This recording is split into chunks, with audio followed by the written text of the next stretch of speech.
Muito importante, né, para os irmãos, né, que estão saindo, né, do sistema religioso.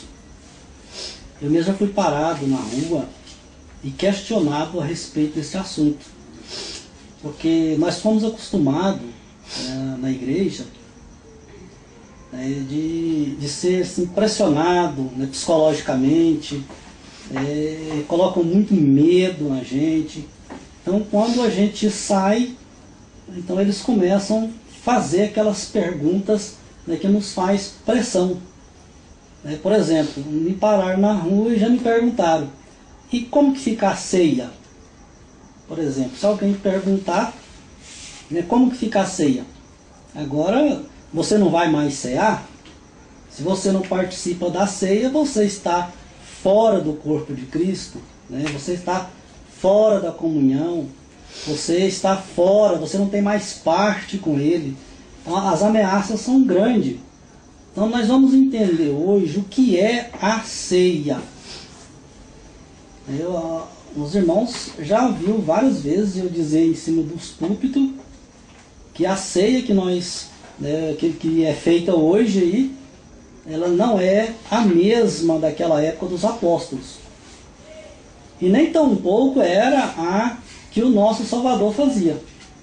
Porque o que ele fazia era a celebração da Páscoa, né, que no original lá é o Pêssar. Era feito uma vez por ano. A ceia que os apóstolos faziam era toda semana. Então era feito uma vez por semana. E era uma festa. Não era uma celebração, não era um ritual como é feito nas igrejas. É totalmente diferente. Era um jantar, né? E era especificamente uma festa chamada Festa Ágape. Observe bem. Ágape significa amor, é uma palavra grega que significa amor. Então o objetivo dessa festa era trazer alimento para que todos, tanto ricos como pobres, pudessem comer juntos, né, participar de um mesmo jantar. Então esse era o objetivo. E tem um versículo na Bíblia, eu gostaria de ler, de Judas, a epístola de Judas, no versículo 12. Judas não tem capítulo, né? É só versículo, tem um capítulo só. Judas, versículo 12.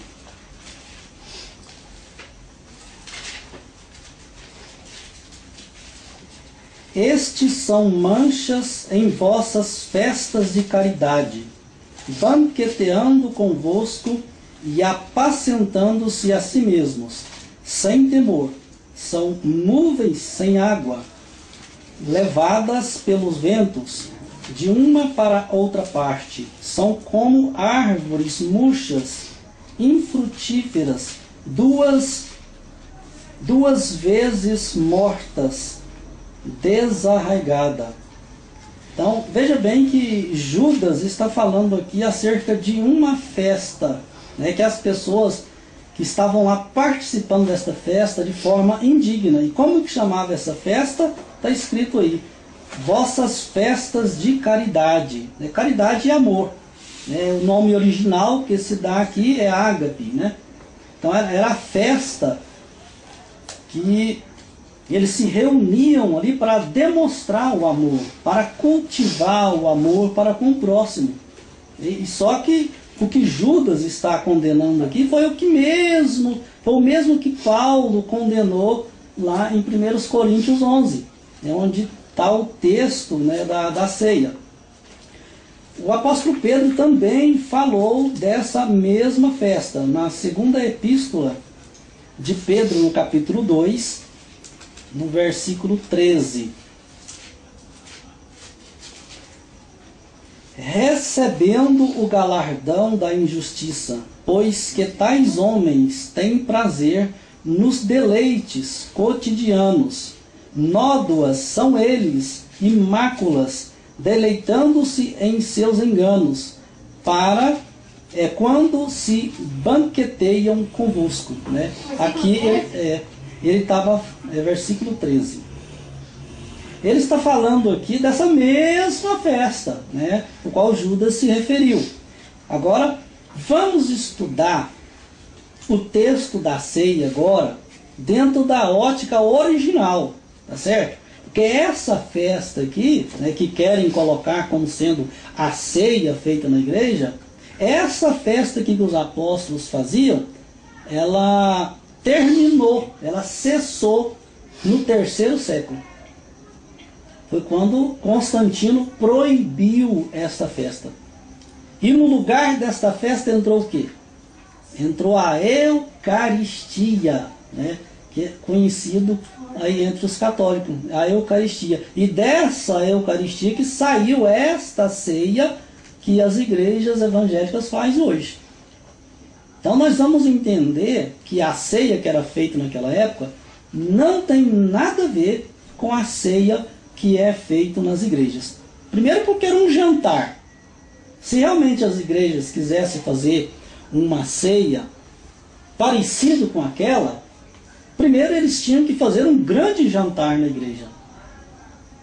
E convidar as pessoas que não têm nada para comer juntos, né? Compartilhar o pão com cada um. Então aí sim, iam ter uma festa, né? Uma ceia parecida com a dos apóstolos. Vamos estudar o texto da ceia em 1 Coríntios. Vamos agora ver dentro da ótica original. 1 Coríntios 11, vamos ver a partir do versículo 17. Vamos entender o que realmente estava acontecendo naquela época. Então vamos ver se isso aqui é uma celebração mesmo, ou se simplesmente era uma janta, né? Nisto, porém, que vou dizer-vos, não vos louvo, porquanto vós ajuntais não para melhor, senão para pior. Né? Paulo está dizendo, olha, quando vocês se reúnem, se congregam, né? Vocês se reúnem não é para melhor, mas sim para pior, porque o objetivo daquela reunião não estava sendo cumprido. Porque o objetivo ali era comunhão, o objetivo ali era o partir do pão, mas isso não estava acontecendo naquelas reuniões. Porque antes de tudo, ouço que quando vos ajuntais na igreja, no caso aqui no original, não é igreja, eles colocaram igreja para dar mais ênfase, né, à instituição religiosa, mas a igreja aqui no caso é congregação, ou seja, ajuntamento, né? Quando vocês se reúnem na congregação, há entre vós dissensões, e em parte eu creio. Ou seja, existia muita fofoca naquela época, né? Que Paulo tinha recebido muita notícia também de coisas que ele não acreditava muito que estava acontecendo. Mas tinha coisas que ele acreditava, né? Certas contendas que estava havendo, né? Aqueles problemas todos, ele acreditava. Tinha coisas que não. E até importa que haja entre vós heresias, né? Heresias aqui no caso é no sentido de partido. Tomar partido, divisão, era nesse sentido. Para que os que são sinceros se manifestem entre vós. De sorte que quando vos ajuntais num lugar, é na igreja ou é num lugar? Né? Olha a confusão, né, que vai causando. É na igreja ou num lugar? De sorte que quando vos ajuntais num lugar, não é para comer a ceia. Né? Aqui colocou do Senhor, mas no caso, né, a ceia não era do Senhor. Se foi um pequeno acréscimo, né, que colocaram, porque o jantar era deles. Né? Não era para Deus jantar, não era para o Criador ir lá e jantar, não é para o Salvador ir lá e jantar, mas era para eles mesmos. Né? Então foi um pequeno acréscimo. Não é para comer a ceia. Vocês não estão aqui para jantar simplesmente. Vocês estão aqui para cumprir um propósito, o qual foi criado em cima dessa janta. É isso que ele está querendo dizer. Porque comendo, né, cada um toma antecipadamente a sua própria ceia. E assim, uns têm fome e outros embriagam-se. Bom, aí quem tinha uma situação melhorzinha, levava, né, a sua janta do melhor que ele tinha e colocava lá na mesa. E aqueles que talvez tinha pouco ou talvez nada, com certeza reunia pessoas que talvez nem tinham que jantar, por exemplo. Aí cada um tomava antecipadamente a sua própria ceia. Aqui que criou, né, quando manda esperar uns pelos outros, criou aquele costume na igreja de todo mundo cear de uma vez só. Né? Comer o pão e beber o vinho de uma vez só, sendo que não é nesse sentido. Então aquelas pessoas pegavam aquilo que ele trouxe da sua casa e iam comer. Comiam, uns comiam demais, né? Outros, né, que chegavam atrasados na mesa, né, geralmente a pessoa que mais necessitado ficava intimidado de chegar, porque não levou nada, ou não levou quase nada, e ficava por último e ficava sem comer. E outras pessoas entravam no vinho e bebiam demais. Então era uma bagunça, ninguém respeitava ninguém, ninguém considerava ninguém. É isso que estava acontecendo na igreja de Corinto. Era desordem total nas reuniões que eles faziam. Então veja bem, aqui não se trata de uma celebração religiosa. Aqui se trata de uma reunião para jantar juntos, para comer juntos. Veja bem, aí que Paulo começa a repreender que esta ceia não estava resolvendo nada, não estava adiantando absolutamente nada. Não tendes porventura casa para comer ou para beber? Ou desprezais, né, a igreja de Deus e envergonhais os que nada têm? Está vendo? Vocês estão passando vergonha aqueles que não têm nada, não trouxe nada para comer. Vocês avançam na mesa, comem tudo o que trouxe. E o objetivo desta reunião aqui é dividir o pão para quem não tem, para cultivar essa prática. E vocês deixam aqueles que não trouxe nada, não tinham que trazer, com vergonha. Então era isso que estava acontecendo. Veja bem que não aponta nada para a celebração que é feita hoje. Era realmente uma janta, uma festa semanal que eles faziam.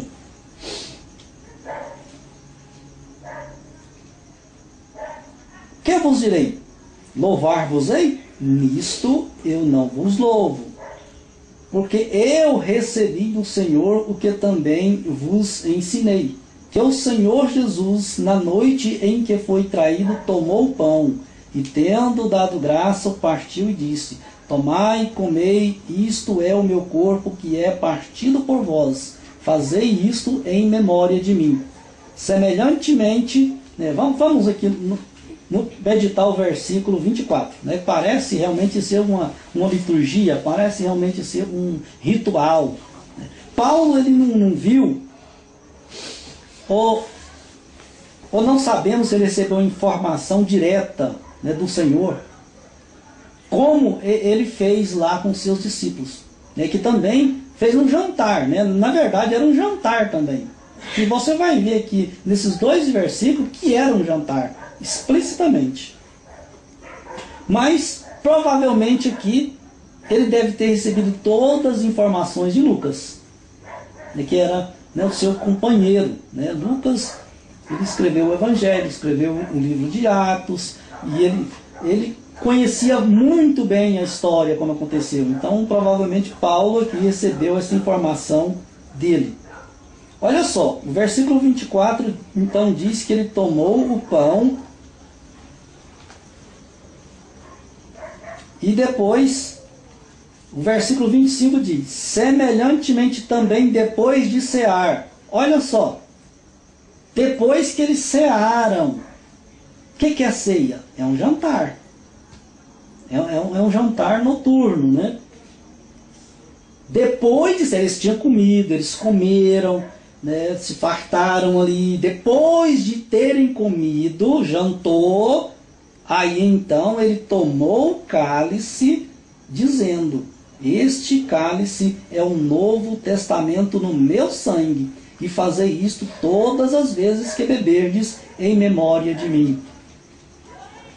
Mesmo aquilo que Jesus fez ali, né, celebrando a Páscoa, né, com seus discípulos, não se trata, né, de algo literal ali. Ele pegar o pão e quando ele disse que esse aqui é o meu corpo, aquilo não se tornou o corpo dele, continuava sendo pão.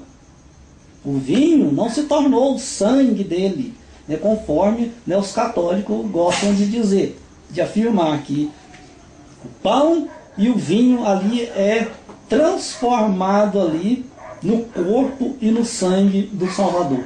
Nada a ver, algo simbólico, totalmente simbólico aquela janta, aquela comida. Da mesma forma que os apóstolos faziam. Paulo está pegando algo que Jesus fez lá com os seus discípulos para comparar, né, com o que eles deviam fazer naquela festa ágape. E agora isso não vai ser nunca explicado na igreja, nas denominações, porque vai desmontar uma grande estrutura. Muitas coisas vão continuar sendo camufladas, né? Muitas mentiras vão continuar sendo estimuladas nas denominações. E eles não querem que o povo fique sabendo disso. Por que não? Imagine, fica mais fácil você prender uma pessoa numa denominação metendo medo nele, colocando medo. E agora você não vai mais cear. Como você vai fazer? Você não pode ficar sem a ceia.